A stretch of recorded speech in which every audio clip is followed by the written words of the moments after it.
I love you. I love you for who you are. And I love you for who you're going to become. Because you're an angel. Hello, my fellow angels. And who am I talking about when I say fellow angels? I mean those individuals of us who have a heart of love, and usually we overextend ourselves way too often, and we don't have support, we don't have backup, and we wind up helping somebody beyond what we're capable of sustaining completely by ourselves. And therein lies a very serious problem.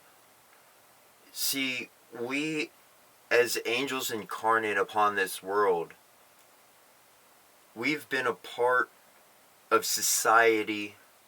We've learned so many different elements considering the Bible, other religious entities, other sacred holy writings. There's a very large grouping of information that we've all been able to accumulate, and we have learned how to do as much good as possible, at least within our own being, for others. Though we really don't have a support system. We really don't have a unity of angels.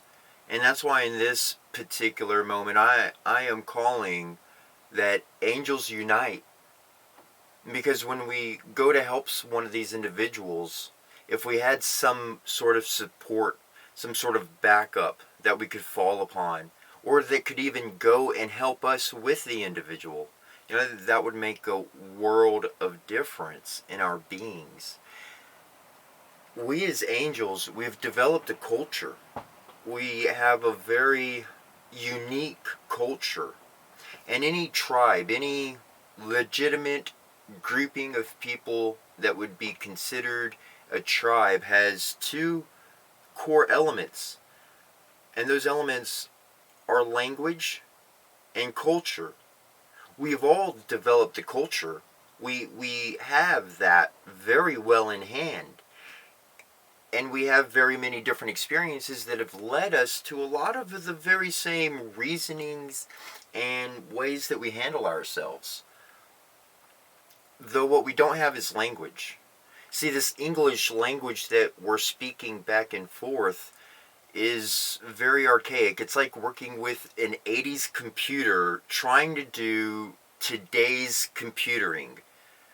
We are working so slow. Words come up in this English language of ours, and once they had an old meaning, now the meaning's completely changed, and people are bickering and arguing. And the reason why is because these different generations of individuals grew up with a certain set of words with a certain understanding. And as the next generation comes up, those words start to change. And by the time you get 3 generations apart, it's really hard to communicate with each other. It's really hard and difficult to be able to get what we're trying to say and feel across to somebody.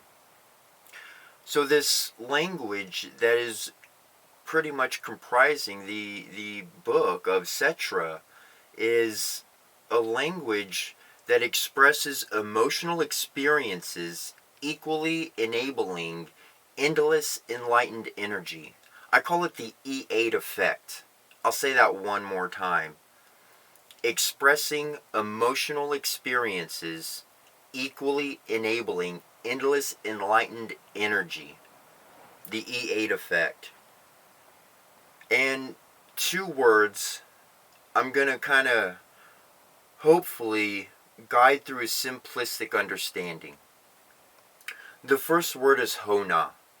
Hona carries the meaning that if you're worried about being jinxed, maybe you're thinking some really good thought and it's really innocent joy, and you wind up sharing it with somebody, and the moment it comes out of your mouth, you feel like something's going to go wrong. And usually in most of these cases, and in all actuality, something does go wrong, and the plan doesn't happen, the item isn't received, the journey doesn't occur.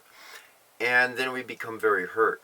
Hona is a word that speaks out to Kokula. Kokula meaning the universal unity of all. Whatever God you believe in, I believe that as well. I believe you are correct. I know your perception is real, and I acknowledge that. So Kokula is not replacing God. Kokula is saying, I respect and I acknowledge your beliefs. I do, because they're all appropriate. They're all appropriate for consideration and for reality, for our reality of what we perceive. So Hona tells Kokula that our path seems to be compromised. Kokula instantly clears the path ahead of us. Whatever journey our path is taking, whatever lie upon that path, or to the side that may have been lying in wait to poach upon us, to hurt our plans as a creature, as an individual, as an entity, they're cleared from the way. Hona brings that blessing. Another word is Sana Kokula. Sana Kokula is basically stating the astral realm. When you dream, when you go into deep meditation, when you bilocate, when you transcend the dimensions that we are stuck in physically, through the power of your mind, your heart, and your entire being. That realm, those multiple dimensions to travel through, that's Sana Kokula. I like the shorthand is the hyperstream. So lately I've been receiving a lot of really heavy mental attacks, if you will. Unpleasant thoughts that I really don't want in my mind. And they relate to personal situations that I don't want to discuss in the open, or even much to many people at all. So I've taken Hona and placed it together with Sana Kokula. And now the shorthand word is Honla. Honla is seeking and calling out to Kokula, saying, hey, please, that space, that area, that realm where my thoughts are for the majority of the day, if not the literally all day long and night, please come in and provide protection from whoever is sending these thoughts into my mind, because I don't want to have them. I'm happy. I have other things to focus on. I have many other things to be happy about. Honla is what it comes out to being. It's a combination of the words, a combination of the characters. I'm not showing the symbols at this moment.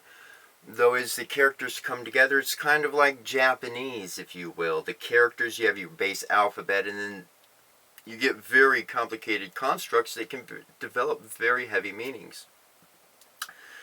And this has been one thing that's been beneficial to me as of late.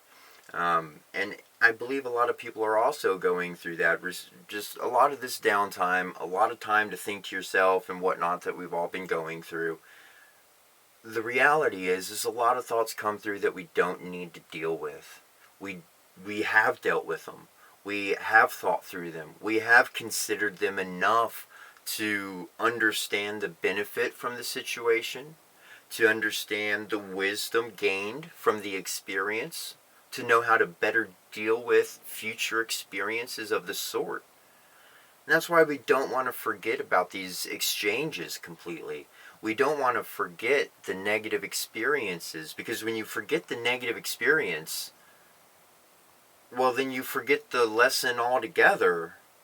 And if I dare say it, a dog constantly repeats its own behavior every single day. It repeats a particular behavior because it's not remembering, it's not considering, it's not being thoughtful of what happened in the past. But we as humans, nay, as we as incarnate angels, my fellow brothers, my fellow sisters, we are brothers and sisters. We are two embodied in one being. truly we've had many experiences from many lives. And a lot of what we know and what we have seems very distant from each other. But in fact,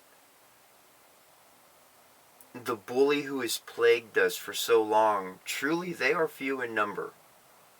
The people of love, the angels on this planet, and even if you consider yourself to be fae or of any specific other type of other dimensional creature being incarnated into this life, or even having a connection with those beings, I'm including you. If you have love at your heart, I include that. Is when I say angel, I mean all of those beings. Because truly alive on this planet, being dispersed by the bully, like a sheepdog, guiding the sheep and dispersing them and telling them exactly where to go. We've been told where to go long enough. I know you feel that way. I certainly have. And we as angels, we need to unite. We need to come together. And the only way we can do that is with a language. And this Setchra language that I present in the book, that I speak about, that really fuels these conversations and topics that I've been speaking about, truly, in that essence, it gives us a language of emotional experiences. Because perhaps you went through the experience with a mate, and they were a husband or a wife, and I went through it with a friend and they were the opposite gender. It doesn't matter. The experience, the emotional transference, and what we learned and what we gained is the same. And that is what this language is created of. It is from the experiences that we've all had. And it allows us to speak on a level that isn't hurting each other, and that it's helpful to one another. And if you don't have love at the core of your heart, you're not going to understand any of it. So I really believe this is the day and age where we come back together. Like the group in Ninja Turtles, they were a group of 4. You had the Captain Planet, and when they all came together, boom, Captain Planet could be something. You had the Power Rangers, and when they all came together, and they could fight in unison and even increase their powers and combine. But as long as we stay divided away from each other because of whatever particular judgmental difference we have with that individual, we can never come together as the superheroes of our day and age. Because we all have the same superpower. And it's called unconditional love. We are the masses. If we didn't exist and the bullies were truly the greater number, I do believe this world would have burned up a long time ago, and not by the hand of nature.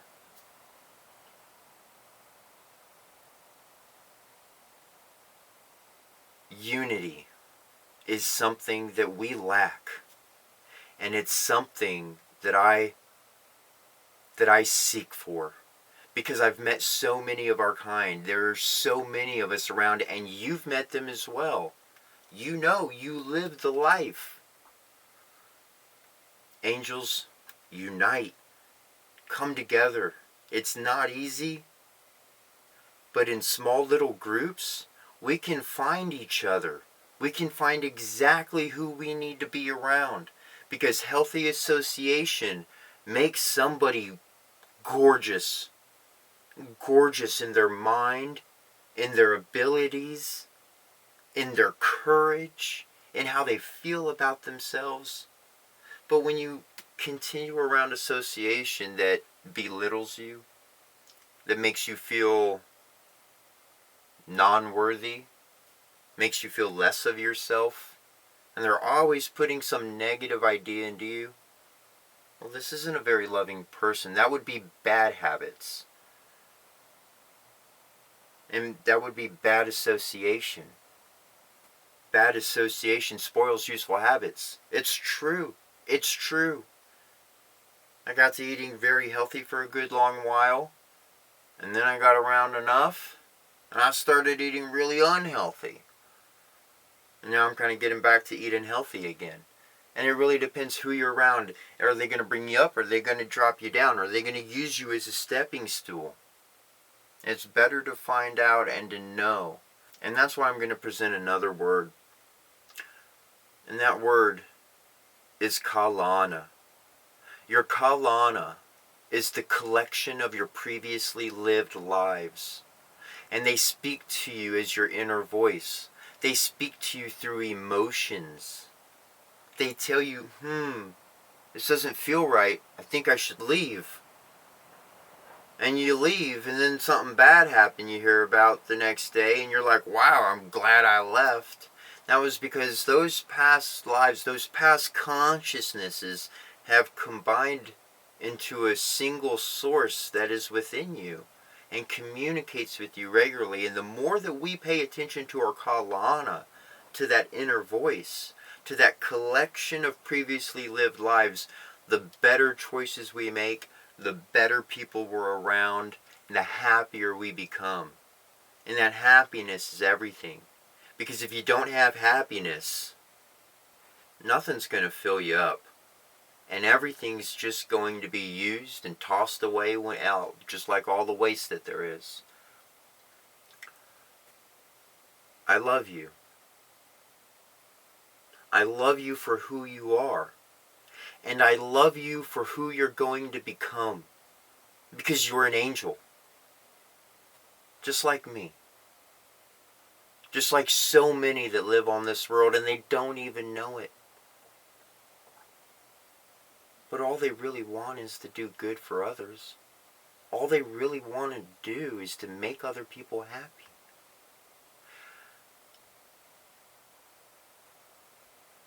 Many blessings, my fellow angels, and I hope you have a wonderful afternoon or morning, wherever you are.